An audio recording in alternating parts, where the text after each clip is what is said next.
Hello, Aquano here, and we're back for another complete guide. And this time, we're tackling the second summer unit coming out today, and that is Summer Moko, also known as Seaside Tomoko.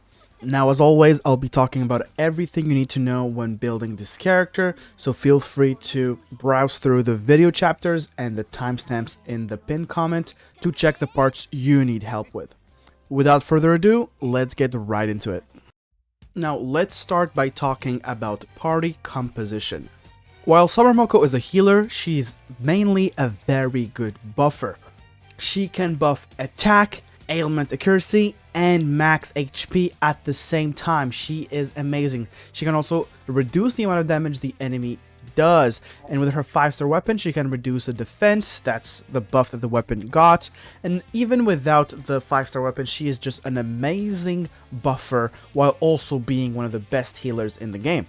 Now, technically you could play her with any attack scaling DPS, but who does she really synergizes with?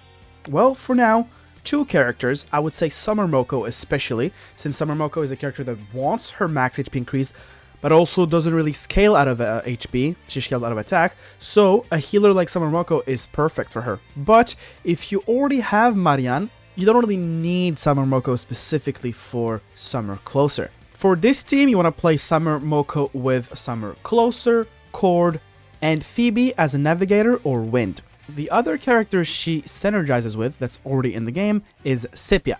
For the rare people who are actually using Sepia, she is actually very, very good for him. In the Sepia team, you want to use him, Summer Moko, Riddle, and Wind. Kind of like, a budget team. And the main reason why a lot of people are pulling for Summer Moko is because she really synergizes with Haru, a very, very popular character because she was in the original Persona 5 game. And because of that, she already has a lot of fans. So if you're a big fan of Haru and you're really considering pulling for Haru, then definitely keep in mind that this will be her best in slot when it comes to the support role. So yeah, that's it for party composition, but remember that you can play her with pretty much any single DPS in the game, except like Yusuke. Now let's talk about the standard rotation when it comes to Seaside Tomoko. Summer Moko wants to inflict as many spark stacks on the enemies as fast as possible. They are the bread and butter of her kit. So, which skill do you want to start with? You don't want to buff your allies right away, you want sparks on the enemy ASAP. So, you have the choice between skill 1 and skill 3, they both inflict sparks. But her skill 1, have a cold drink, will distribute the sparks evenly right away on every single enemy, because it prioritizes new targets. So this is the best way to put sparks on the enemy right away. Her skill 3 on the other hand needs to wait for an ally to attack to inflict sparks, and that is single target. So you want to start every single battle with her skill 1 to apply spark. After that, on the second turn, it's time to heal and buff your allies with her second skill, Hail Summer Days. By the second turn, your allies probably took some hits, so you want to use the healing skill. Now you might be wondering, it is a single target healing skill and it buffs him, but where's the AoE healing coming from? Well, it's your spark stacks. Whenever an enemy has 3 spark stacks, as soon as an ally acts, it activates her resonance, heals the entire party, buffs their attack, etc. So don't worry about it, just make sure you stack the spark stats. So her standard rotation would go like this. Skill 1, put sparks, skill 2, buff them, and then skill 3 to apply more sparks and create follow-up attacks. After that, if one of your allies is low, you can use her skill 2 to heal them again, and then go back to your rotation. With a healer, you can't really play like a robot with a standard rotation for the rest of the fights. You need to improvise depending on the HP and the difficulty of the fight. So keep that in mind. Now, when it comes to skill priority, she uses all her skills very well, but her skill 2 is very important to buff your DPS and increase your damage, so make sure to max that skill first. After that, make sure to level up her other 2 skills. Unlike most of the characters in the game, she's the character who uses all of her skills equally. They are all important, so make sure to max them all, including her ult. For wonder weapons and personas, I'm not going to do a section for them for this character because she's a support, a healer, so you're not going to choose the personas and dagger depending on your healer. You're going to choose them depending on your DPS.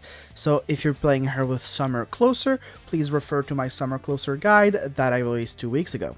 Now let's talk about Revelation sets, and when it comes to sets, she has actually a lot of options. The first and obvious option is the healing set, the Love set. Couple the Love set with the Acceptance space card, because she is an attack scaling healer, as simple as that. So that is your first option. Your second option would be to use the Psychic set. So the Psychic set is called the Pleasure set, and make sure to use that set with the Integrity space card, which increases your damage bonus depending on your healing. It's basically a combo made for her. So if you think you're healing enough and you want her to do more damage, then Pleasure Integrity is a very, very good combo that was specifically crafted for her. The last option is the Trustworthy and Consistent Prosperity set. Yep, the Prosperity set never fails. Use the Prosperity set with the Trust space card. With any support, it works pretty well. Now, which one would I say is the best? Probably the Pleasure set, because her healing, honestly, with enough good substats and main stats, you will have enough healing, and you really want to maximize your damage with her. She's a very offensive healer, and in this game, the most important thing is to kill your foes as fast as possible. So that's why the Psychic set wins it for me. Now let's talk about main stats. Main stats are pretty obvious. You want healing effect on the moon. This also allows you to greed and go for the Psychic set because you have a healing main stat on the moon. On the star, you want attack, and the planet, you want attack. You could also go crit rate if you want on the star, if you really want to make her like a secondary damage dealer, but I would say go attack, because not only does it help you do damage, but it also increases your healing. So I would recommend healing effect, attack, attack.